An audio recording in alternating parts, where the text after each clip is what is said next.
Well, you gotta go to the station today. Yep.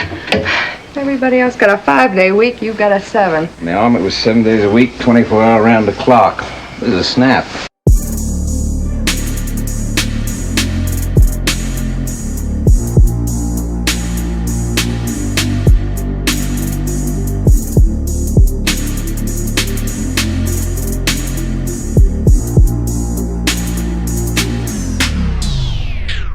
If you love listening to this show, please consider giving a rating and a review on Amazon Alexa or wherever you listen.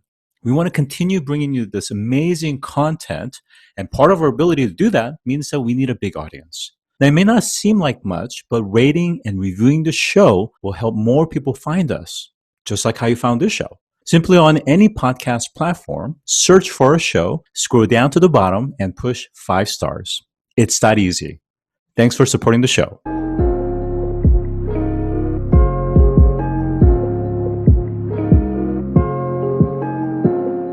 Today, I'm joined by Kyle Parsons, who is the CEO of Indosole. So we want to first start off with your big story. Some 16 years back, you visited Indonesia and you were faced with some reality. And so I'm curious to know, what was your experience and what did you see?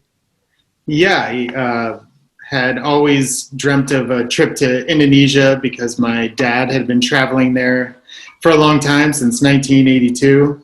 So I grew up with a curiosity around the country.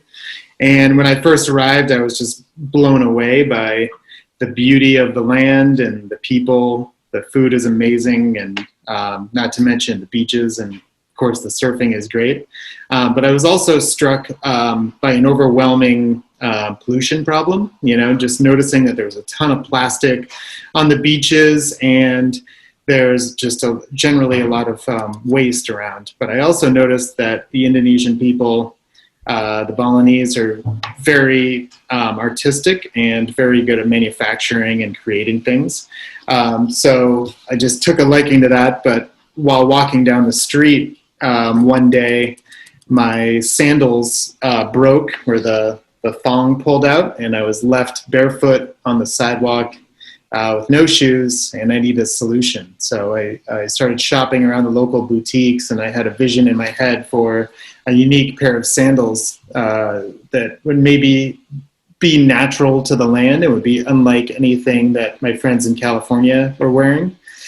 So when I found a pair, they had a tire on the sole, and it was just a raw tire cut from a motorbike. And I'd never seen that before, but I made a connection between that based around the resourceful ingenious of the Balinese people, but also a giant pollution problem involving the tires. So I bought the sandals, which were rather uncomfortable and gave me blisters, and they were quite heavy. But it was the concept that really struck with me. And after doing some research, I found that each year, billions of tires end up in landfills, in the oceans, in streams, and on the land. And they're very pollutant material.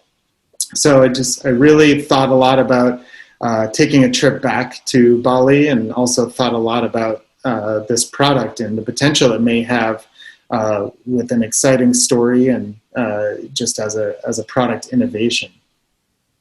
So let me just ask very explicitly, what is Indosole and what do you guys do?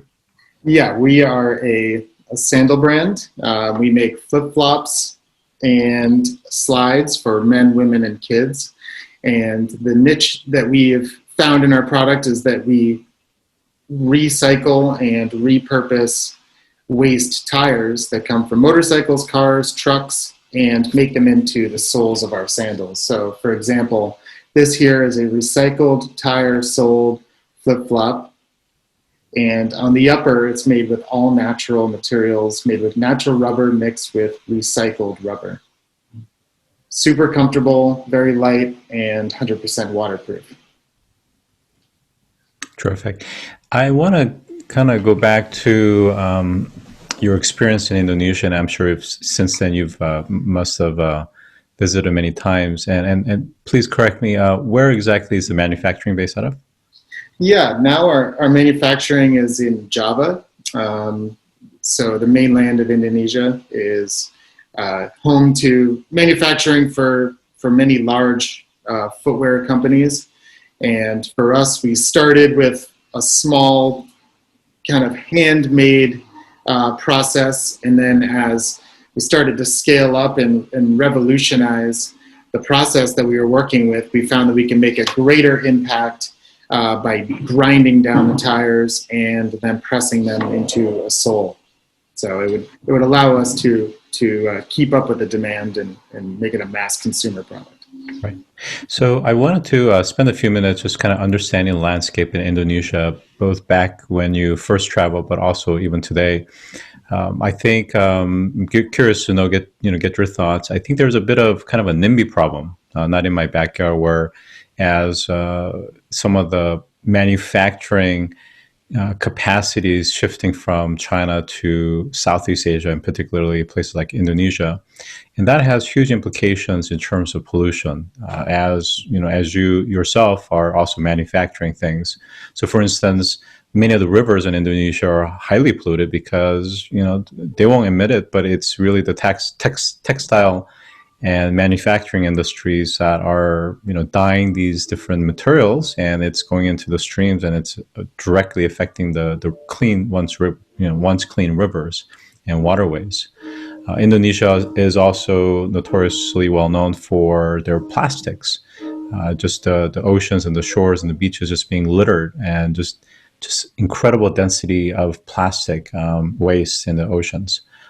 What do you see, and what do you think are some of the kind of structural issues with the country?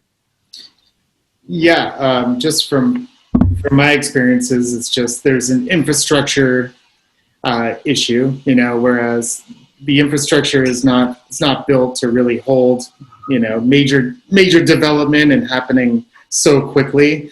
You've got very small roads leading into large scale resorts and complexes where potentially it should have been built the other way around, where you build the roads first and then you develop large communities beyond those roads, which has now led to major traffic jams and more vehicles on the road, which also leads to more carbon offset and traffic jams. As far as the plastic pollution and even the waste tires and basically all of the waste products that are ending up on the beaches and the lands. To us at Indosole, just from our observation, it leads back to education. Traditionally, for the Balinese, years and years ago, before the days of plastic, they would eat everything off of banana leaves. So banana leaves were, acted as your plate, could act as your towel, could act as many different things. And it was easy. Once you're done with that, you just burn it. So once plastic came on the scene, there was mass consumption of that. And then they were not educated to throw the plastic away or put it in the place where it needed to be. It was treated the same as the banana leaves because it served the same purpose. So they would put it at the end of their driveway and often in a pile and burn it. Burning plastic is not a good thing. It's quite toxic, and they were using it for cheap fuel. So there's many other alternatives to that, and again, not polluting the environment. So, anyways, our idea was that if we could involve ourselves with an organization based around educating the youth more about plastics and why they're bad, that they need to be thrown away and not thrown on the ground, that would be a great, organization to be a part of, a great movement to be a part of. Now, some people on the activist side may ask a question.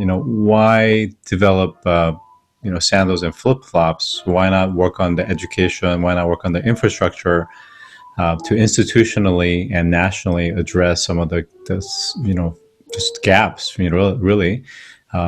So how would you respond to that? Yeah, I think the way I would respond to that is that Indosole as a product really is the vehicle for helping to create awareness through education. And just by reusing waste materials to make it into something new, the idea is that we are telling the world that you don't always have to make something from scratch, that there's a lot of great materials that are already out there that can be reused. So Indosole is, in theory, a thought model, or an idea that is very translatable to other product ranges. So if we can make a pair of sandals from a tire, then potentially people can make furniture from old plastic, or from fishing nets, or from styrofoam. That it's just kind of in this mill of ideation for the future of products and consumption, which directly leads to education. Now, for Indosole, how would you segment out the consumers across the world? Where are most of your consumers coming from? Yeah, we started as a brand that was really a hybrid between Bali, Indonesia, and also California. So right now I'm in San Francisco, where I have been hunkered down, due to travel restrictions for quite some time. But what we thought was that a city like San Francisco, that's so rich in technology and in innovative thinking, and also in environmental, organizations and support, would really meld well with a place like Bali, where it's basically a melting pot for the rest of the world, and you get many different cultures coming through there. And from an educational and consumer standpoint, you get a lot of influential people in both places. So for us, for Indosole.com and our direct web channel, the majority of our customers are in the USA, California being the biggest market. And now we have been able to partner with groups in various countries. So in Europe, we have a partnership with a group in Europe that serves 16 countries in Europe. We have a group in Japan that are marketing and selling our product, also in Australia and in New Zealand, and in Singapore, and also in Taiwan in the Middle East. So slowly we are able to take our product and our story and branch it out globally. Yeah, it's interesting. I think going back to this notion of education being really the most important thing when it comes to really promoting circular economy and sustainability. I wonder if really it's somewhat of a self-fulfilling prophecy, in the sense that it's those that are already very much have embraced or adopted those philosophies are the ones that's actually consuming, but the ones that are not actually behaving that in that way from a lifestyle are not necessarily your direct consumers, whether they're based in Indonesia or not. Yes, I would say that's a good point. There are areas of the world that are a bit behind on others as far as sustainability and education based around that. And our goal is to slowly trickle in with our product and our message into those areas as well. But it does start with the strongest and the most educated, which would be Europe, Japan, but also Bali is really a great place, because you get a lot of cultures from all around the world, and they're there, they're visiting, they enjoy being a part of Indonesia, but they also recognize the problem, and they may gravitate towards organizations that are making a difference. Yeah. I want to explore a little bit around this notion of what does it mean to be circular and to recycle and upcycle. When we think kind of at a superficial level, we think, gosh, whether it's tires or any type of recyclable materials that's being used in another new net form is, of course, a positive thing. But is it truly purely sustainable in your opinion, or is it were there some things that we need to take into consideration? Yeah, I mean, honestly, it's always an effort that's developing and getting better all the time. When Indosole first created its vision and launched in 2010, there were a lot less sustainable materials and and people that were interested in in putting together products like these at that time. Now, as we are in 2020 and we've been around for 11 years, we've got a lot more access to people that are thought leaders in the industry, collaboration partners, other companies that want to participate and believe in the circular economy. So the reason for that is that at the beginning, for example, we had to go out and source our own tires. We had to go out into the field and pick them up and bring them to the factory so we could have them cut up and made to a pair of shoes. But now, here we are in 2020, and we've got a great partnership with Bridgestone, which is one of the biggest tire companies in the world. And they say, hey, we've got a ton of tires. Otherwise, we don't have a lot to do with them. How about we give them to you and you make them into a pair of shoes? And then that leads on to the next cycle and then the end consumer. So that is the way I see it, and the strength of today's age in the circular economy is collaborations and partnerships where we can get materials from one, we can be the provider, and then the consumer gets the next step. And for us, the next level would be taking back the sandals and then having them made into something else. Mm-hmm. Yeah, I think when we drill down into, let's say, impact accounting and really getting down to empiricals, is that I think it's important for the listeners to understand that when we talk about circular economy, it's not a totally net neutral activity in the sense that it doesn't even matter if it's tires, but it could be anything else. But the manufacturing process requires energy use. It requires certain, raw inputs. And then certainly there's still chemicals that's involved in terms of dyeing and so forth. So it is by no means zero footprint, but the net effect is that you're using more reclaimed than not, and that's really the positive uptick of the recycling aspect. For you guys have been around for quite a bit now. What are some of the key lessons or insights that you've had since first founding this company? Yeah, it's taken us a long time to really develop a product in which we feel really confident in, and that is doing multiple things. That it's